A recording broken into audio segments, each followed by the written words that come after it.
নমস্কাৰ আৱাজ দা ভয়েছৰ সমূহ দৰ্শকক আজিৰ এই বিশেষ সাক্ষাৎকাৰ অনুষ্ঠানটিলৈ স্বাগতম জনাইছো আজিৰ সাক্ষাৎকাৰ অনুষ্ঠানটিত আমাৰ লগত উপস্থিত আছে লক্ষ্ণৌত অনুষ্ঠিত হোৱা Miss India super model international 2021ৰ বিজয়ী অসমৰ জীয়ৰী উদ্দেশনা বৰা উদ্দেশনা আপোনাক আমাৰ এই বিশেষ সাক্ষাৎকাৰ অনুষ্ঠানটিলৈ স্বাগতম জনাইছো নমস্কাৰ থ্যাংক ইউ মোক ইনভাইট কৰিবৰ কাৰণে থ্যাংক ইউ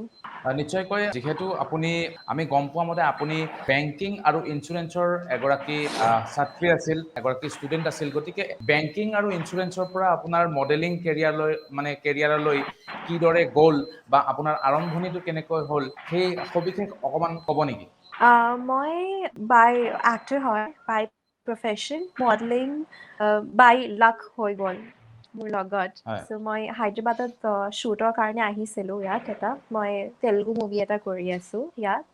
সো মোৰ শ্বুটিং চলি আছিলে মোৰ হায়দৰাবাদী ফ্ৰেণ্ড এজনীয়ে মোক ক'লে কি ৱাই ডোণ্ট ইউ ট্ৰাই এটা পেজেণ্টৰ অডিশ্যন চলি আছে হায়দৰাবাদতে মোৰ মন আছিলে পেজেণ্ট জইন কৰা লাইফত বাট ইমান সোনকালে এইটো দিনটো আহিব মোৰ লাইফত মই ভাবা নাছিলোঁ সো তাই মোক ক'লে কি অডিশ্যন গৈ পেলাই দিয়াগে তো মই ভাবি আছোঁ ঠিক আছে মই ফ্ৰী আছোঁ আজি গৈ পেলাই অডিশ্যন দি দিলোঁ হৈ গ'ল selection and rest is history মানে আপোনাৰ এই মডেলিং প্ৰতিযোগিতাটোত আপুনি বিজয় হ'ল আৰু এইটোৱে আপোনাৰ প্ৰথম প্ৰতিযোগিতা আছিল য'ত আপুনি প্ৰথমবাৰৰ বাবে অংশগ্ৰহণ কৰিছিল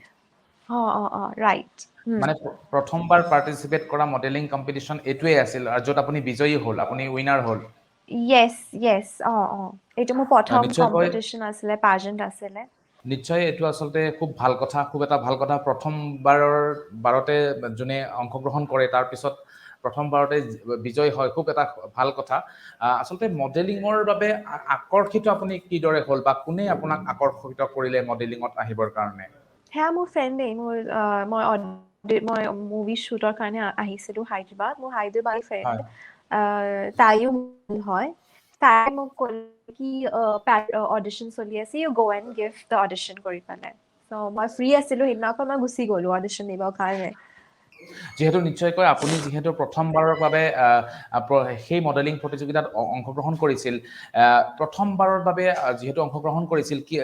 কিবা চেলেঞ্জেছ বা কেনেকুৱা ধৰণৰ প্ৰত্যাহ্বান আহিছিল নেকি চেলেঞ্জেছ ফেচ কৰিছিল নেকি আপুনি কিবা মডেলিঙত হয় মানে আপুনি যেতিয়া প্ৰতিযোগিতাটোত অংশগ্ৰহণ কৰিলে তেতিয়া আপুনি ভাবিছিল নেকি অকমান কিবা চেলেঞ্জ আহিছে বা তেনেকুৱা ধৰণৰ চেলেঞ্জ মানে বহুত হেক্টিক ডেজ বিলাক আছে কিয় সিহঁতি বহুত কম দিনত এই কম্পিটিশ্যনটো শেষ কৰিব বিচাৰিছিলে তো বহুত দিনকেইটা মানে পেকড আছিলে চ' চেলেঞ্জেছ মষ্টলি আমাৰ ফিজিকেলি চেলেঞ্জেছ আহি গৈছিলে খোৱা বতৰাত মানে ঠিককে টোপনি নাই শুব পৰা নাই ৰাতিপুৱা বেগিতে কল টাইম আহি গ'ল ৰাতি 2-3লৈকে আমাৰ চলি আছে ৰাউণ্ড হৈ আছে কিউকি কম্পিটিশ্যন ইজ নট এবাউট লাষ্টৰ সেই দিনটো ৰেম্প ৱক তাৰ আগতেও আমাৰ বহুত ৰাউণ্ডছ হৈ গৈছিলে যেনেকে আমাৰ টেলেণ্ট ৰাউণ্ড হৈছিলে আমাৰ বিচ ৱেৰ ৰাউণ্ড হৈছিলে এণ্ড এক্সেট্ৰা ৰাউণ্ডছ আছিলে আমাৰ চ' চেলেঞ্জেছ মোৰ কাৰণে সেয়াই বহুত ডাঙৰ চেলেঞ্জ আছিলে কি আমি ভালকে টোপনি পোৱা নাছিলোঁ ভালকে আমি ইভেন নিজৰ ফেমিলিৰ লগত কথা কাৰণে টাইম পোৱা নাছিলোঁ হয় নিশ্চয়কৈ আৰু যেহেতু মডেলিং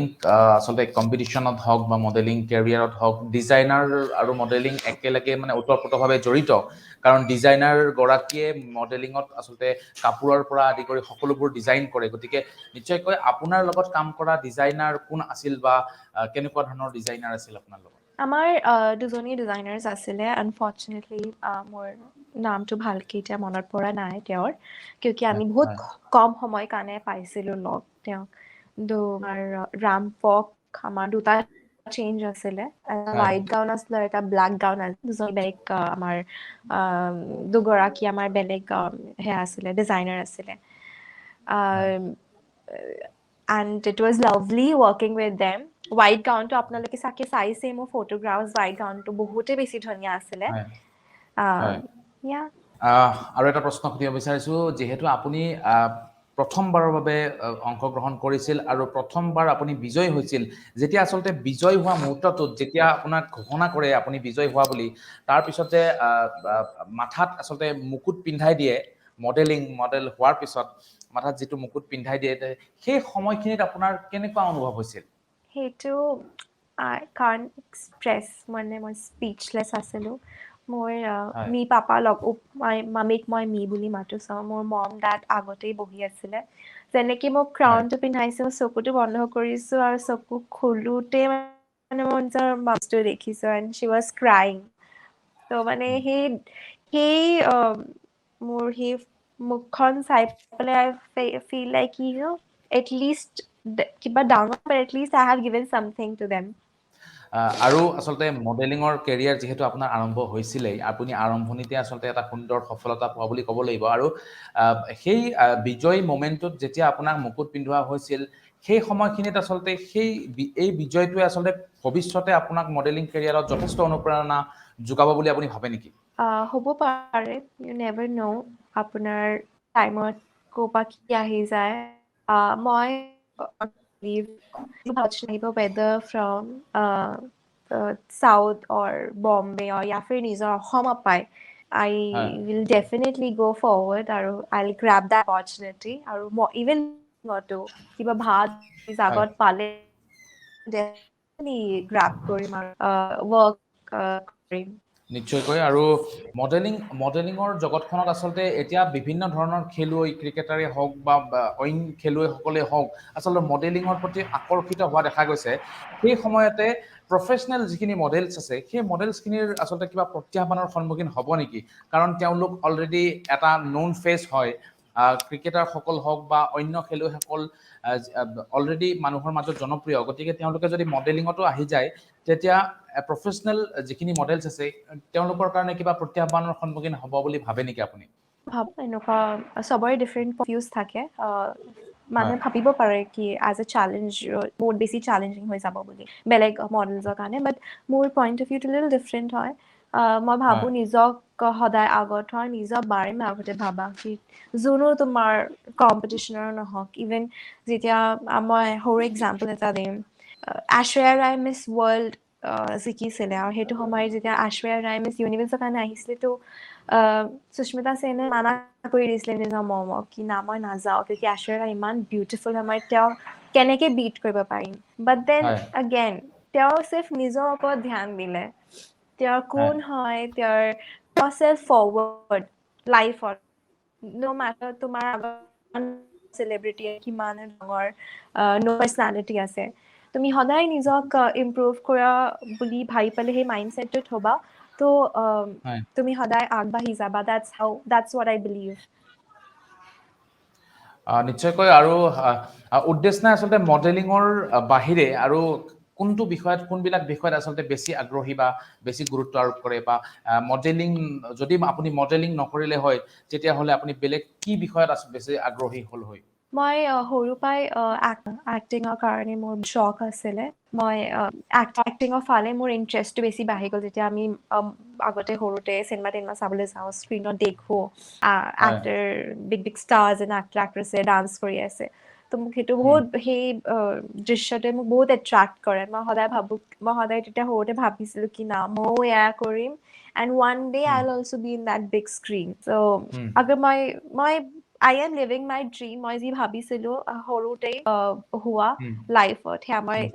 কৰি আছোঁ মোৰ কাৰণে ইয়াতকৈ বেছি ডাঙৰ এচিভমেণ্ট আৰু একো হ'ব নোৱাৰে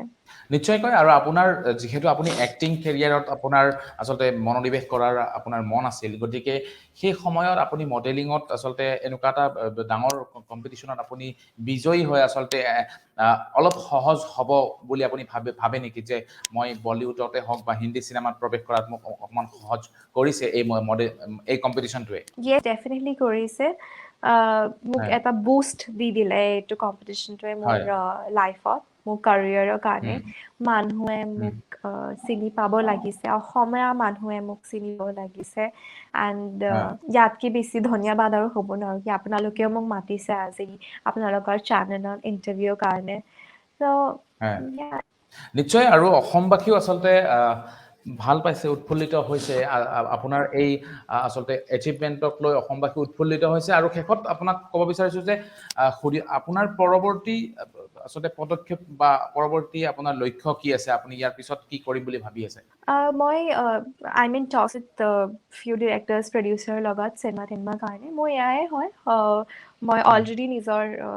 ড্ৰিম মোৰ গ'ল লিভ কৰি আছোঁ মোৰ হায়াৰ গ'লছ হ'ব এয়াই কি মই আৰু বেছি ভাল কাম পাওঁ আৰু বেছি কাম কৰিব পাৰোঁ আৰু ডাঙৰ ডাঙৰ